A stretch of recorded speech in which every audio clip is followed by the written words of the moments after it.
What's up, guys? Today I'm here playing Hearts of Iron 4 with the Waking the Tiger DLC. With the DLC comes a massive update as well. They've changed most of the game, almost every part. I'm going to play today the January 1936 scenario, starting from the beginning, so I can build up the army that I want. And I'm going to play as Germany. With the new DLC and update, because of how much they've changed, it's almost a new game for me. Germany's my baseline. They're who I first played when I started, and they're who I go back to every time they make massive updates to the game like they have. Some of the new things that Germany has now: MEFO bills. These are reducing the number of consumer good factories so that Germany has more military production to start with.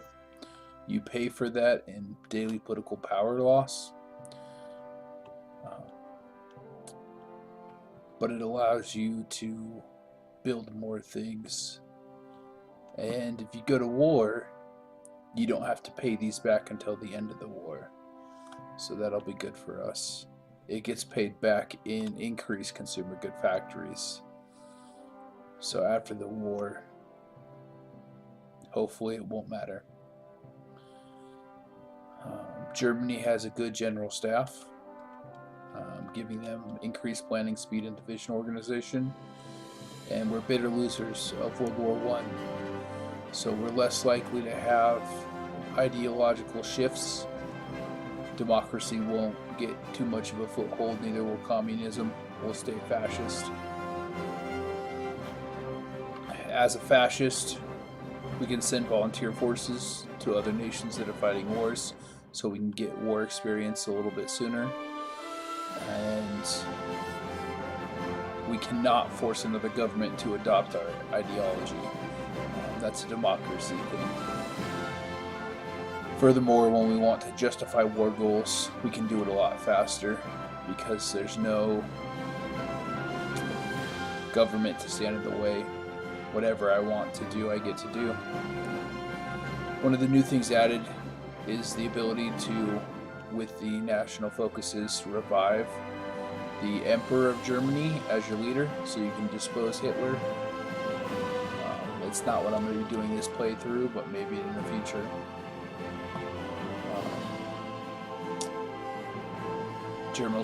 Germany's historical focus is to gain as much land as possible. They need what they considered breathing room for the German race so they could spread out east. That's goes along with this. And then Austria, being German-speaking people, are weak, and we're going to prey on them.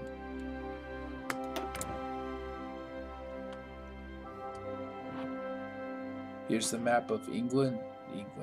Here's the map of Europe. That's the word. As it was in 1936, Germany's poised in the middle, surrounded by weak nations mostly around them that are built for defense, and then France, who's a strong nation but also focused on defense. Italy's a potential ally to the south, and we have a bunch of neutral nations to the north. The United Kingdom is an island. It doesn't pose a major threat except for their navy. They have the strongest navy in the world, and we're going to have to fight with them.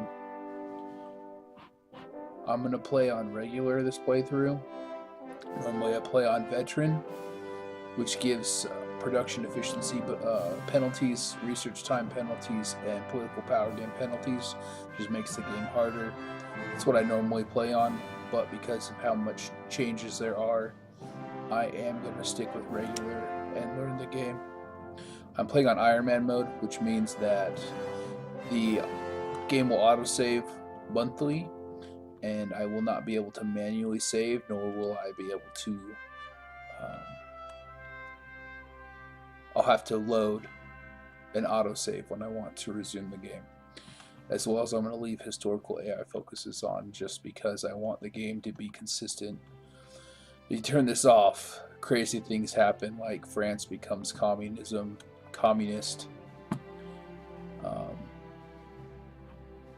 England can become communist. Italy becomes democratic. It's just I'm looking for a consistent experience with this playthrough. Sometimes it's fun, but this time I want consistency.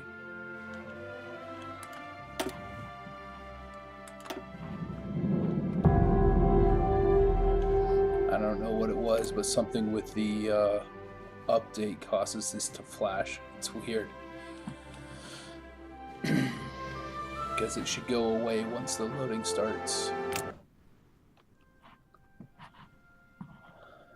So, Germany starts out fairly weak.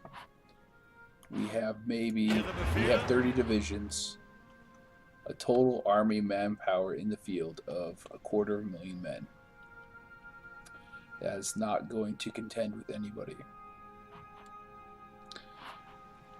We have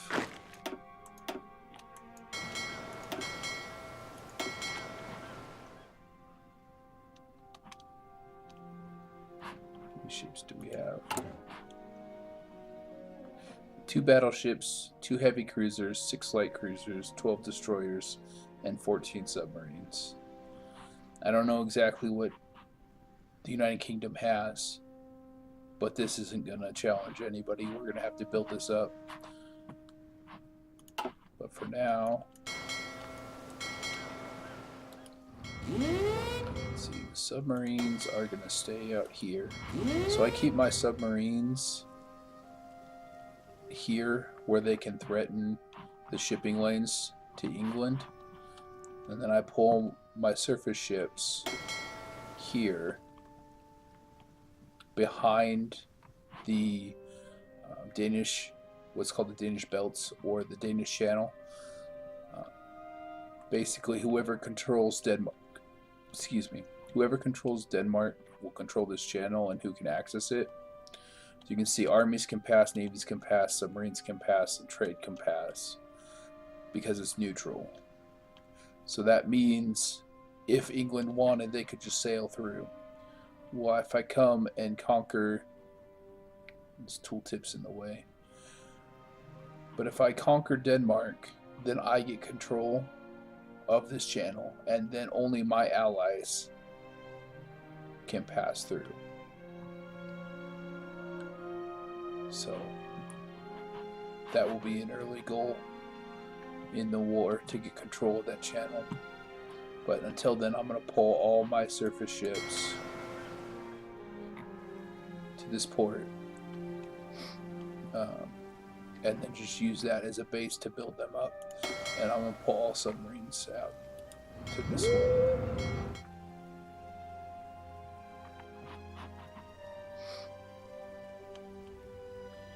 And use that as a base until I can take out France and base over here in Brittany to more easily get to the western approaches, which is where I'm going to focus on convoy raiding.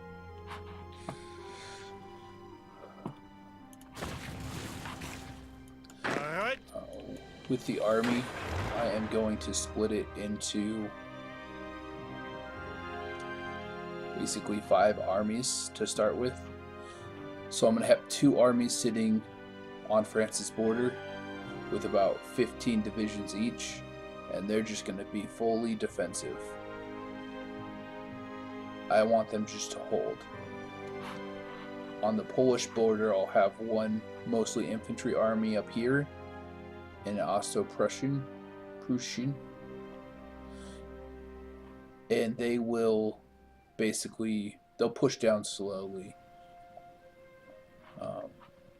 towards Warsaw. I'll have 1 army up here, on the northwestern side of Poland that will fight in towards Warsaw, and one in the south that will fight in towards, and we hope to catch the Polish army here and make them surrender. Kind of a three-sided pincer attack. But until then, we're going to assign, I didn't want to assign you, and you.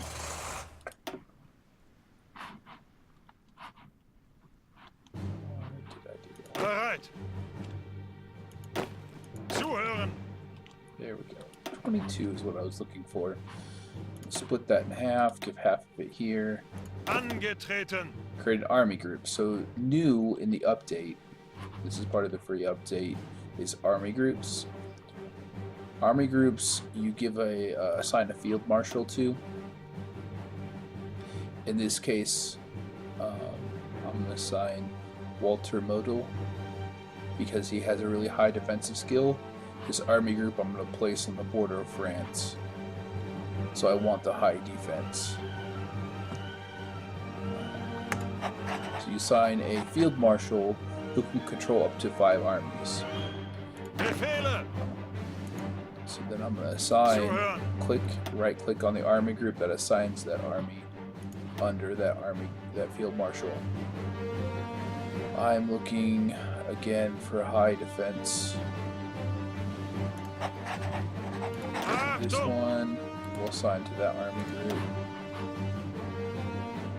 And again, we're looking for you can sort.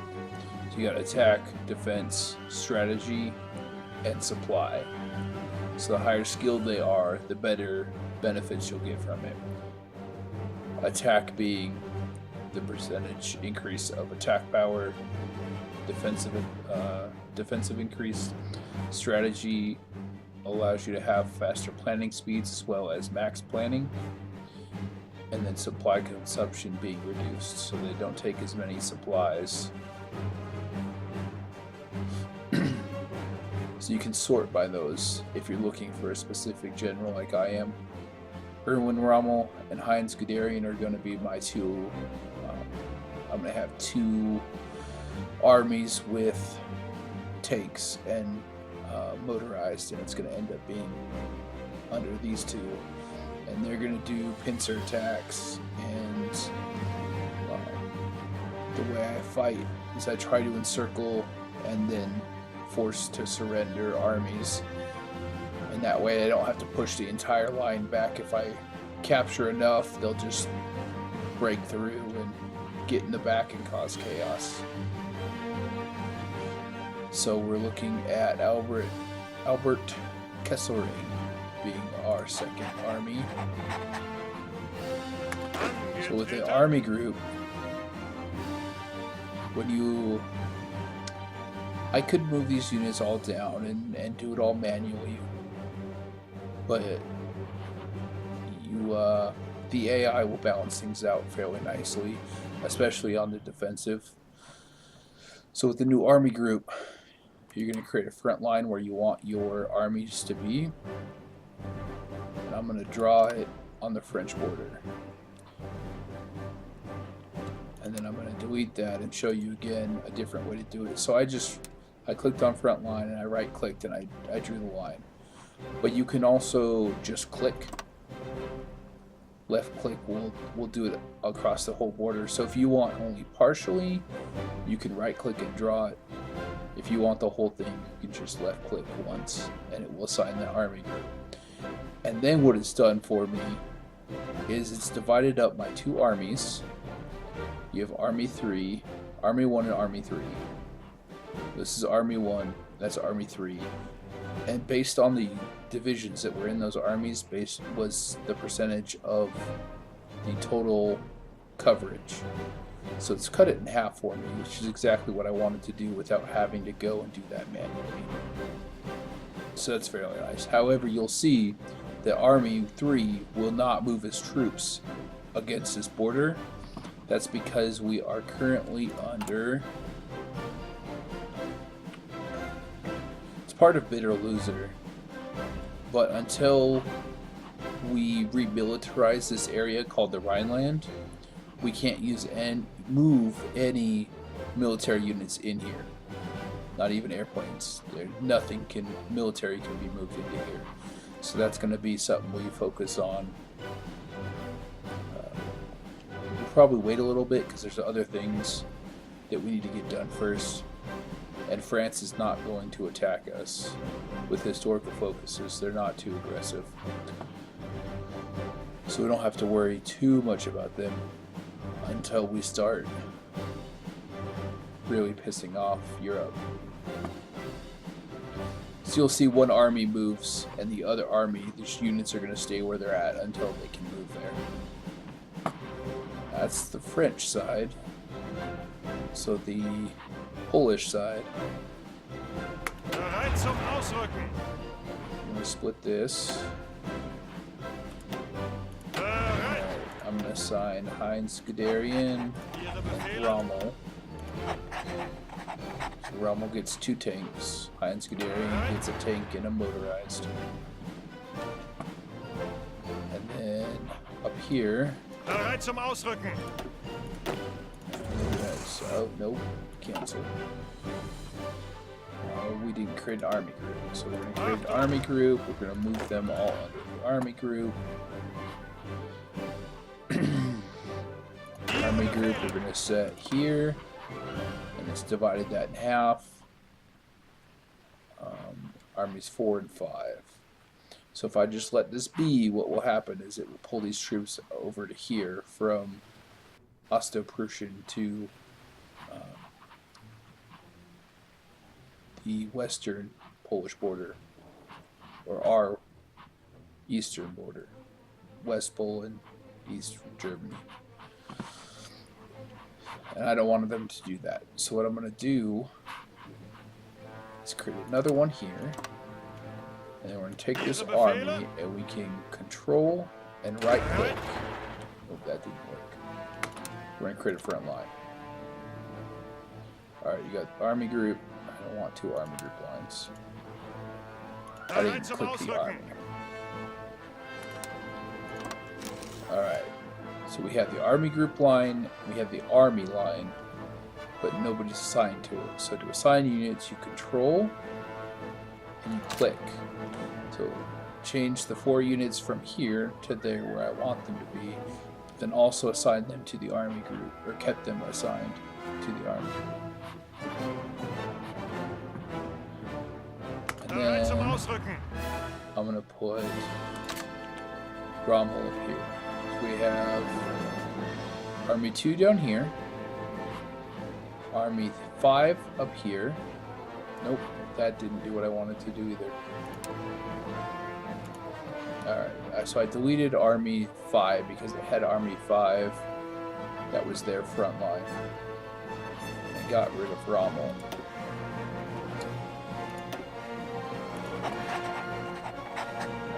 And then we're going to draw Rommel front line. I didn't assign him to the army group. This can get a little confusing if you don't do things in the right order, obviously, and I'm still getting used to the whole army group. Befehle. So we're going to assign Rommel, Army 4, to the army group. Now he's assigned to the army group. We can draw him a front line like that, and you should see it split like this when you do it right. Alright. Army 2 here, Army 4 here, Army 5 there. Cool. And then everything is going to move automatically to line up as best the AI can do. It's going to be a little thin right now. Obviously we don't have enough divisions to cover the entire border, but we'll fix that. That will come with time. Alright. Achtung. We're going to assign. Looking for attack on this one. So Bach, he's cautious and he's a harsh leader. So his divisions are going to recover slower, but he's also going to take longer to plan his units are going to move slower, and that's fine for here. We're not using the army from the north here to really destroy Poland. It's to hold what's there and push slowly, kind of like an anvil, and then we're going to hit it with 2 hammers, Rommel and Guderian. So Bach works in this case. Befehle! And then for the field marshal, we're going to pick Gunther von Kluge, who is an armor officer and a offensive doctrine. So he's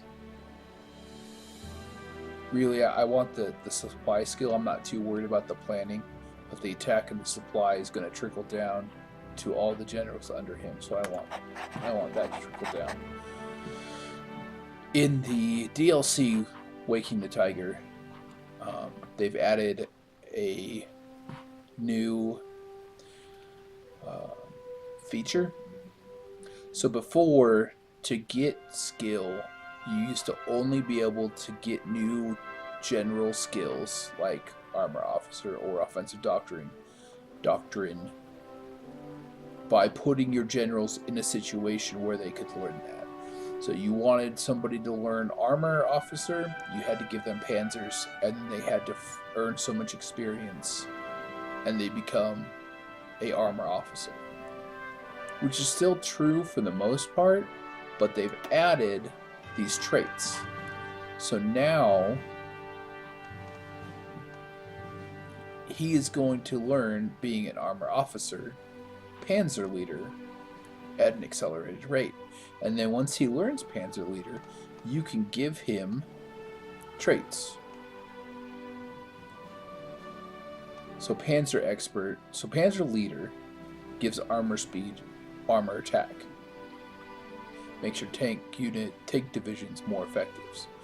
Then you can become panzer expert, which increases your armor defense and increased chance of executing strategies that might win battles. Or you could become a combined arms expert, which increases the defense of motorized or mechanized units, while also giving the blitz and encirclement tactics. So you can kind of and you use a new point system called command power. You earn some daily to select these skills, and you can kind of customize your generals for how you build your army so it can be more effective. As he's a field marshal and unlocks this column, some things require, like with the blue line as it's showing there, organizer. He needs to be an organizer to get these bonuses or to choose these traits. But some of them, they still have requirements, but it's not like a chain. If you have offensive doctrine, you can't have defensive doctrine as well. It's mutually exclusive. If we had command points, we could assign these. They don't have prerequisites. And then terrain traits, desert, swamp, hill, make you more effective fighting on those. So the more you fight in the desert, the better chance you have of becoming a desert fox. And then you can assign adaptable, but you have to have 2 parent, which means like desert and swamp fox, before adaptable will unlock. So it's an interesting, I don't know, this is the first time I've really played, so I don't know how they work yet, but we'll find out. And it's not just field marshals, it's regular generals as well. And then on the left you can see, so Rommel is 25% towards becoming a trickster, and no, he already is a trickster. That adds reconnaissance, read it right.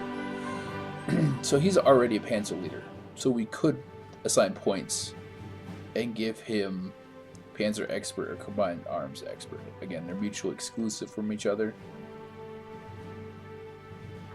And then he's trickster. He could become a guerrilla fighter, increasing the entrenchment. And that's entrenchment is something that when units are in a province over time, they'll build up their entrenchment and be harder. It increases their defense. So that would increase the speed at which they get entrenchment bonuses. To get this one, he'd have to have a terrain trait: desert, swamp, hill, mountaineer, so on and so forth, with trickster before he can learn improvisation expert. This enables an ability. Abilities are also new. So in the game you have these abilities that you can kick off for an army. You can do it at the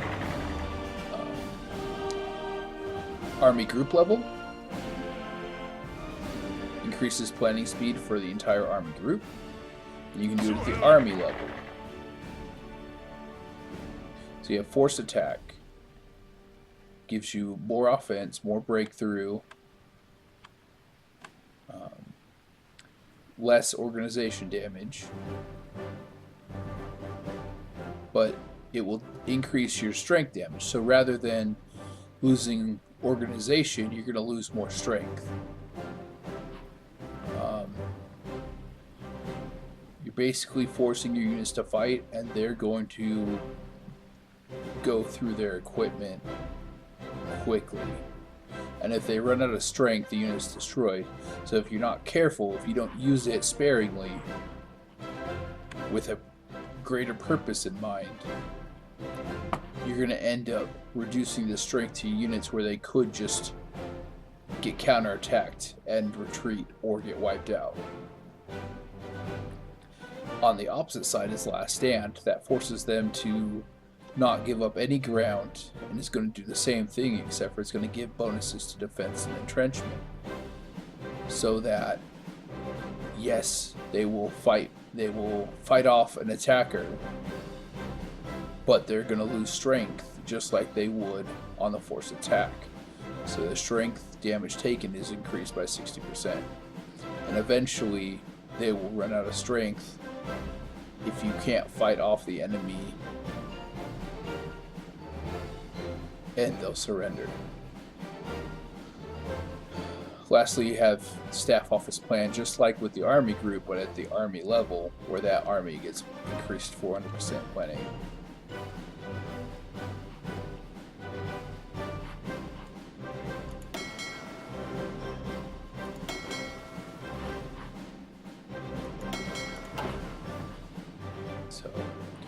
And then so like improvisation expert adds makeshift bridges as a new ability. So if Rommel became a desert fox and we could pick improvisation expert, then we'd have a new ability when we selected Rommel that would allow us to deploy makeshift bridges. So when crossing a river, if you any unit crossing a river is going to do it at reduced speed and reduced attack. Well, makeshift bridges at reduced river crossing penalties in combat. So when you know you're fighting across the river, you can activate the ability. I don't know exactly what it does yet because I haven't got it, but I assume that it's going to make their speed and attack more effective. And it'll let you get across the river and get established so you can get other units around so you don't have to fight over that river and lose. The hope is that you will not lose as many men and that you can get across faster. So it's a whole new part of the game that came with the DLC. It is DLC only. It's not part of the update. But it adds a whole new layer to general management, and management of your armies.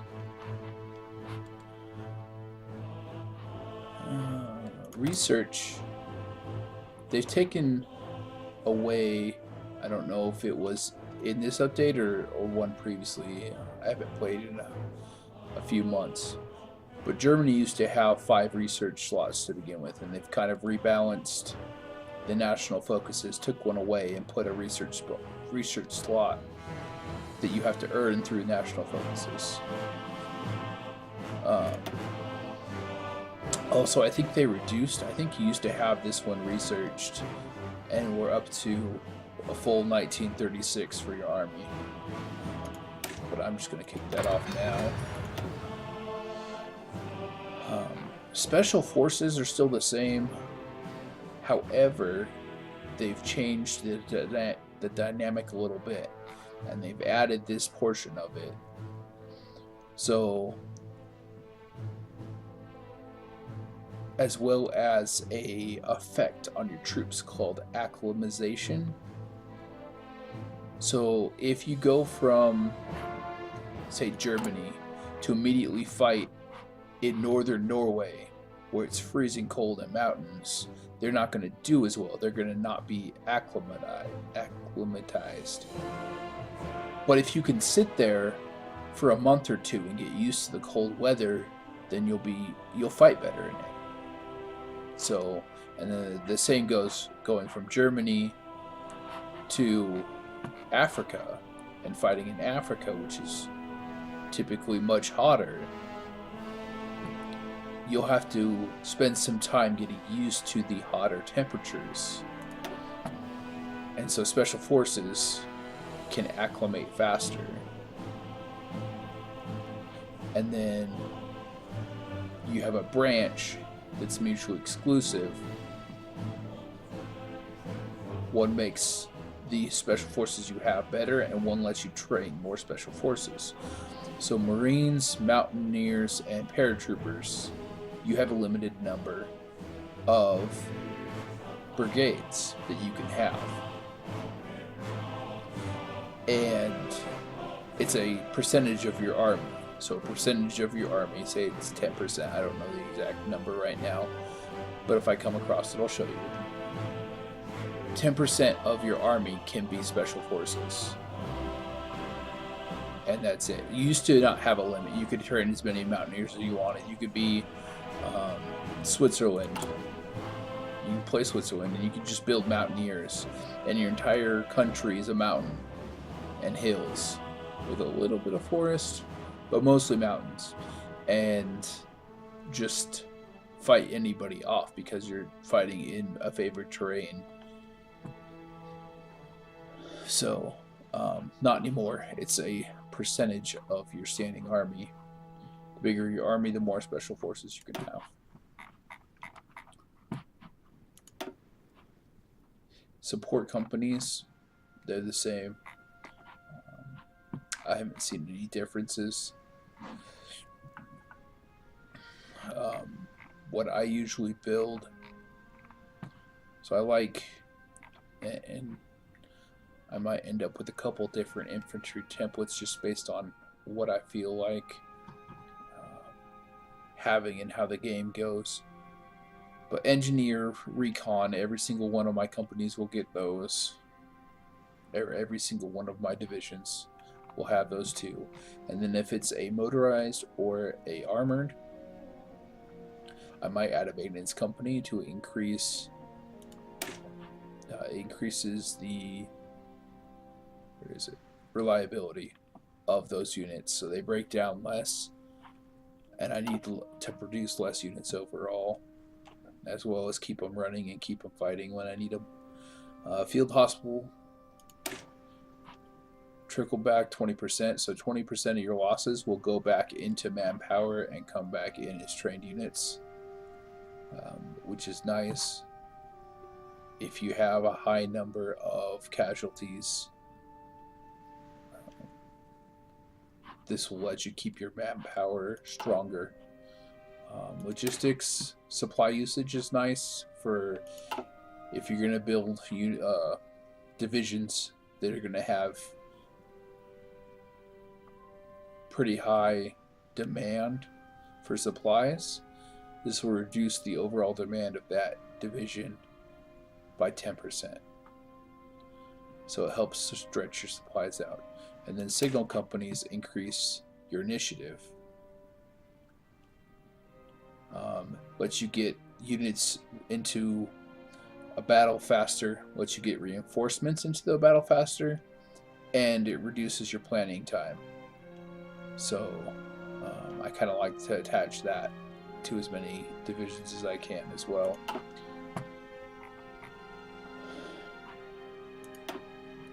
Armor. Germany's best tank starting out is the Panzer II. It's a light tank. It is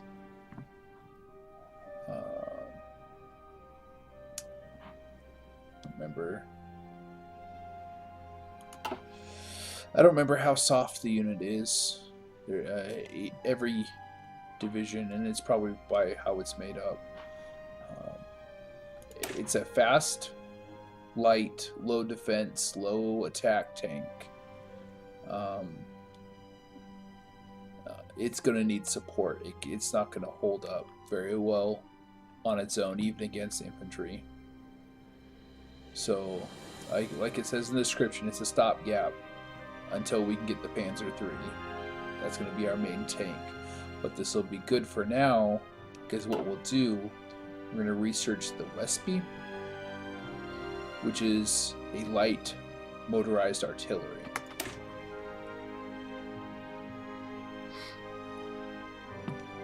There it says hardness. So this Wespe company is 50% hardness. You have soft attack and hard attack. So the Wespe increases, one company of Wespe will increase soft attack by 42. Where the tank alone had 16 soft attack. So it bumps it up quite a bit. Soft attack wise, which is soft attack are your infantry.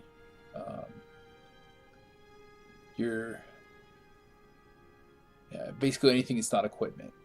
So the lower the hardness value of a division, the more soft attack that division will take versus hard attack. Hard attack is going to be against other artillery tanks, anything that's equipment. The reason why I like the Wespe is its max speed. So because it's based on the Panzer II light tank, it has the max speed of the Panzer II, which is the highest max speed that a unit has. So it will keep up with your light tanks as well as your motorized. So we're going to research that. Panzer III's ahead of time. We're not going to work on it for now. We'll wait till later. We're just going to basically go into the start with Panzer IIs, get Panzer IIIs, and use those against the later parts of the war. Artillery. I don't use anti-tank. I don't use anti-air. If I use anti-tank, then it's the anti-tank version of a tank.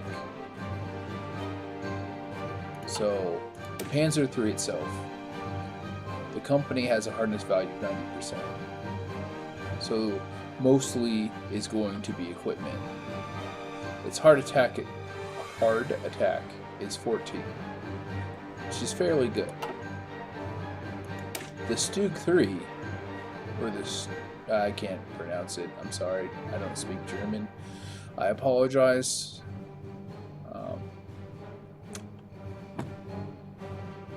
Sometimes I can pronounce German words, but not that one. It is an anti-tank gun attached to the Panzer III chassis. And you can see its hard attack is 20. So we put these side by side. It bumps the hard attack per company up 6. For the same defense, the same armor rating, the same. It loses soft, so it has less soft attack, more hard attack. But it has the same max speed. It does have more piercing. It can produce pierce heavier armor.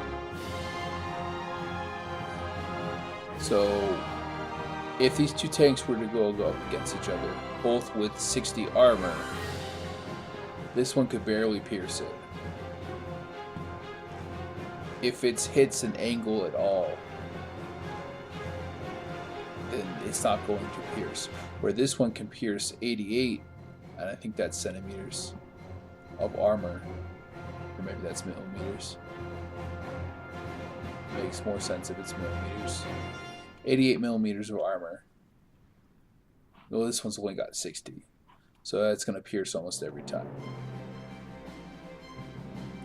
So this is your anti-tank with speed. Where the anti-tank guns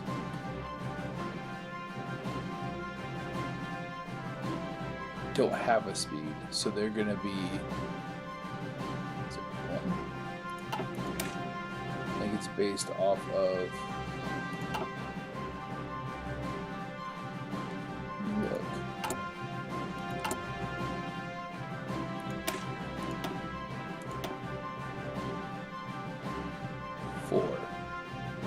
the max speed is going to be 4.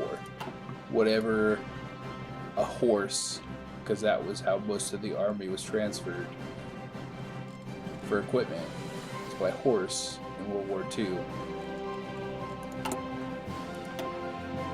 So this would be, you'd hook it up to a train of horses. I mean, you could hook it up to vehicles, but a majority of the army moved by horseback. So your anti-tank has a speed of 8, so it's double. We're going to research interwar artillery, which is going to increase both our support towed artillery as well as regular artillery soft attack by 10%. Land doctrine, I go down the mobile warfare doctrine. I'm not going to do it now because it's almost 300 days to research the first one, and there's ways to get bonuses through national focuses that is going to make getting down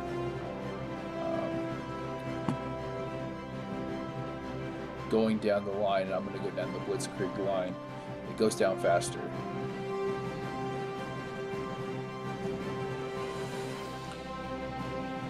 So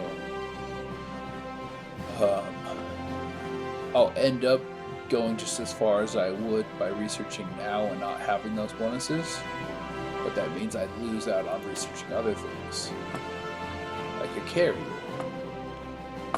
As Germany, I research carriers. I'm not going to do it right now, though. But I'll end up having, by the time war breaks out, I'll end up having about 4 carriers. Maybe 1. No, they'll all be this class. The 1936 carrier class. For my naval battle against England. Naval doctrine, I go down base strike. It's a strong focus on carriers and their support, and because I'm going to plan on having carriers, I want them to be as strong as possible. So whatever I can do to beef them up, that's what I'm going to focus on. So I'm going to actually have to switch from trade interdiction, which is built around the submarines and attacking convoys, to base strike, which is going to cost me 200 days in research, but we can get that reduced with national focuses. So that's what we're going to use to go down. We're going to go down this right line with carrier primacy, carrier task forces, floating airfield. I mean, everything down this line has something to do with carriers, even the floating fortress, because capital ship armor is increased. And carrier battle, like everything down this line, carrier organization, carrier organization, carrier organization, carrier organization. We're gonna have some badass carriers at the end of that line. Air, We will eventually research the AR-197, which is just the Messerschmitt Bf-109, as a carrier-based aircraft, and the DO-22, or the Dornier 22, which is a naval bomber, again the carrier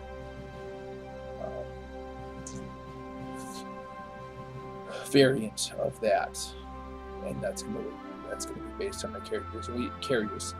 And like I said, I plan on having 4 or 5 carriers by the time war breaks out, maybe 1 or 2 after. 7 carriers. I can only put 55 planes on this model.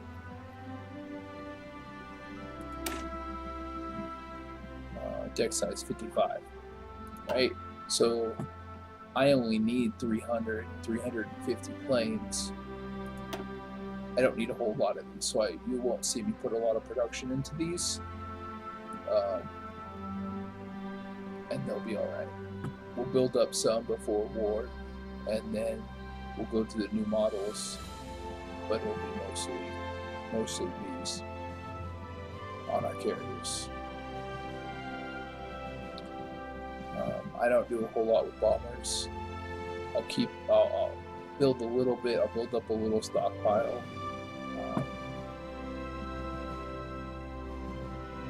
What we have is going to carry us through.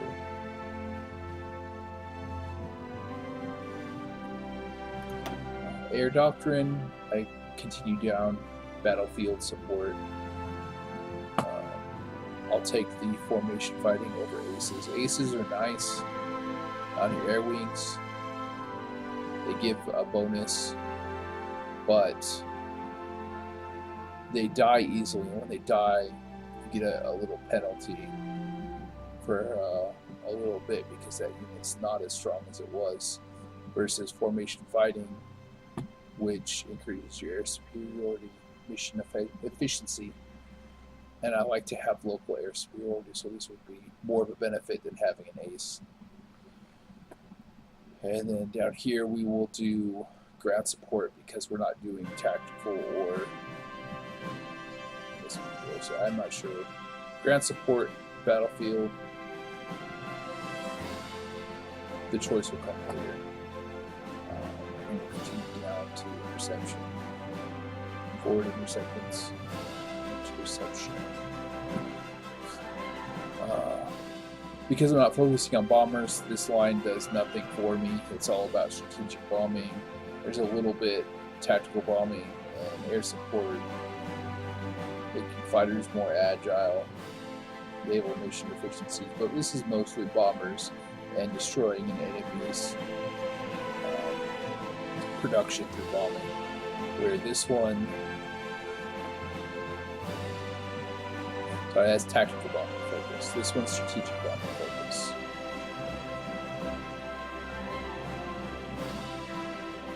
So we're going to stick with I'm going to integrate my Air Force into and to support my Army mostly. So I'm going to stick with that line. But again, 200 days, we can cut that by 50%. We can go ahead and do that. We get some electronic engineering research going, so we can research other things faster. Research time, reduce research time. This whole line is going to make things get researched faster, so we're going to prioritize that so we can get things done a little quicker. We'll eventually get radio, so we can get signal companies because they require radio. But I'm not going to go down this line either. It works for places like Britain or Japan.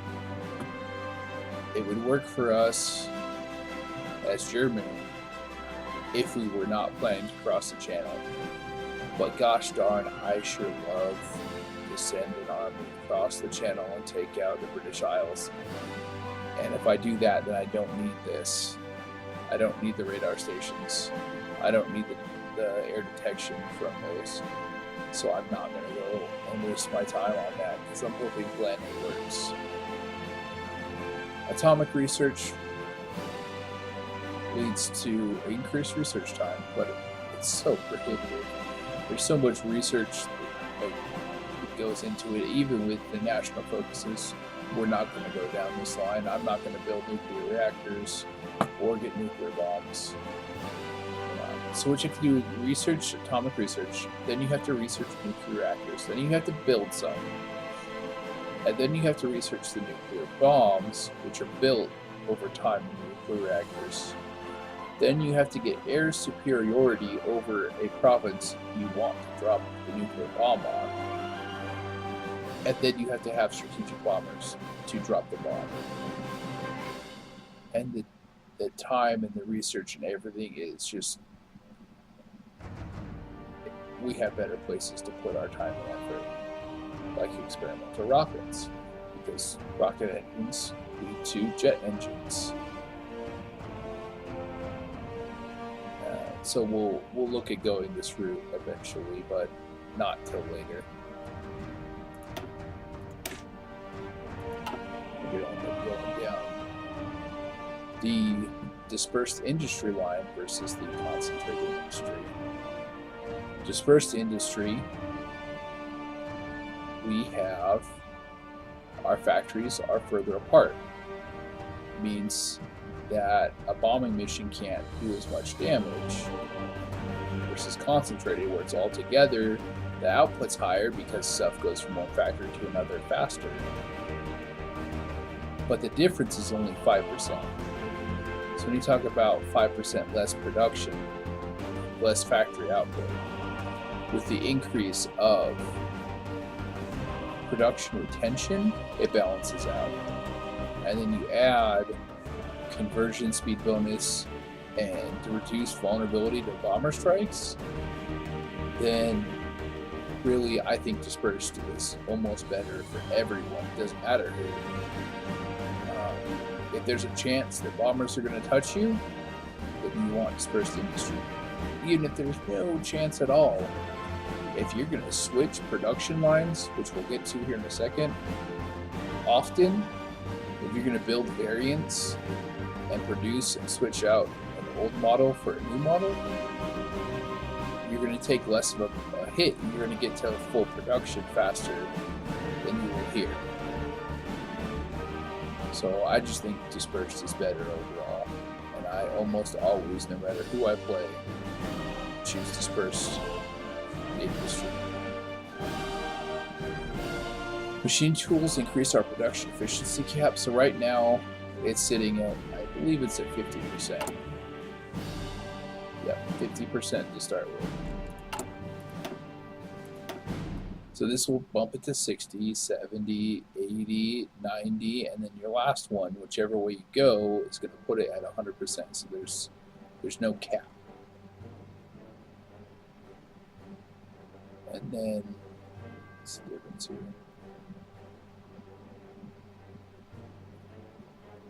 10, 10, and 20.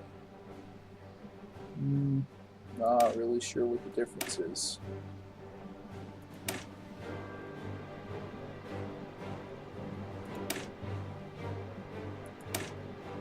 Oh, growth versus retention. Okay. So, this one, efficiency grows faster. So, you go from 0% to 100%, 10% faster. Where this one will retain 20% more. So when you change in production, you will lose less overall. Again, that goes with my dispersed efficiency retention. If we get down that far, we'll end up doing, the flexible line. I usually don't do a whole lot of conversion from military to civilian or vice versa. So these technologies I will end up skipping. I may do a few select, depending on how many civilian factories I end up with at different points. But I don't do enough to make the research into these technologies worth it. construction's nice. Repair and construction of new factories faster. And then unlocks excavation levels. So as your construction goes up, it unlocks the excavation levels, which increase your resource gain by 10% per level. So that's nice. Synthetic oil, as Germany, we rely on synthetic oil until we can take a good chunk of southern Russia, the Soviet Union, and get enough oil where we don't need it anymore. We're going to rely on synthetic oil to produce enough, and trading. Trading works up until you go to war, though. As soon as we go to war, we don't have a fleet to protect our convoys, so trading doesn't work when you're at war with Britain. So we'll have to rely on synthetic oil to kind of carry us over from the beginning of the war until we can get enough oil, either through refineries or by capturing oil-rich provinces, but they're all pretty far east of here, so we'll rely on oil processing to bump up the efficiency of our refineries. This line is new in the research with the update. You can focus on, you don't have to choose, you can do both. The line on the left does oil processing, so more oil per refinery, +1 per research, so +4 if you go the whole line. And on the right is rubber, and again +1 per research, so +4 on the line, and that's for each refinery. So if you need to focus on both, then you can. But if you can get enough rubber or enough oil, you can focus on the other to kind of balance out, making your refineries more efficient. And that's research. I'm going to break off the video here, guys. We do have some more explanation to do, but I'm going to go take a little break. And this is a decent stopping point for this first video, kind of explaining some of the changes that have come with the new DLC and the new update along with it. I'll talk to you guys later.